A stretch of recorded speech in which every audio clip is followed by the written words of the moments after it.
সাভারের রাজফুলবাড়িয়ার কান্ধারচর ও বনগাঁ ইউনিয়নের কোন্ডাদাসপাড়া কোটাপাড়া এলাকায় অবৈধ গ্যাস সংযোগ ও বকেয়া গ্যাস বিল আদায় করতে বিশেষ অভিযান পরিচালনা করেছেন Titas gas transmission and distribution PLC.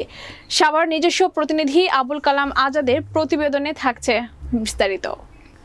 সোমবার সকাল থেকে সন্ধ্যা পর্যন্ত এই অভিযান পরিচালিত হয়।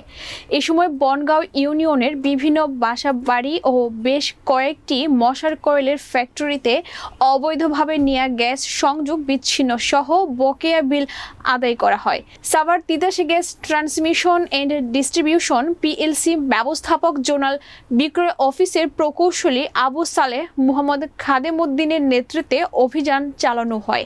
প্রকৌশলী আবু সালেহ মোহাম্মদ খাদেমউদ্দিন জানান, অবৈধভাবে গ্যাস ব্যবহার বন্ধে ও বকেয়া বিল আদায়ের এমন অভিযান নিয়মিত পরিচালনা করা হবে।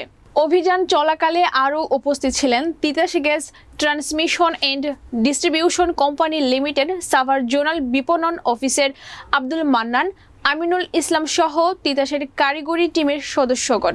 যে কোনো অপ্রীতিকর ঘটনা এড়াতে সাথে ছিল পুলিশ সদস্য।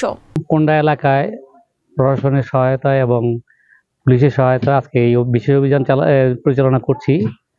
তো এই বিশেষ অভিযানে আমরা সবসময়ই প্রশাসনের সহায়তা এবং পুলিশের সহায়তায় সব উচ্ছেদ করি। আমরা আসলে এই সাভার এলাকা তো মোটামুটি বড় এলাকা।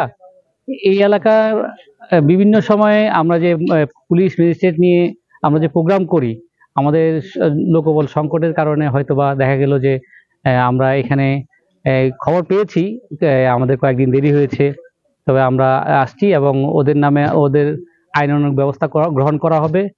আমরা এখানে মোট 4টা কয়েল ফ্যাক্টরি এবং একটা অবৈধ ওষুধ ফ্যাক্টরি আমরা তাদের সংযোগ বিচ্ছিন্ন করেছি এবং ইতিপূর্বে তাদের সংযোগগুলো ছিল এবং বিচ্ছিন্ন করেছি।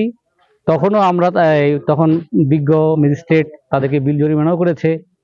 এখানে আমরা প্রশাসনের মাধ্যমে এই প্রতিষ্ঠানগুলোকে সিলগালা করার ব্যবস্থা করবো ইনশাআল্লাহ।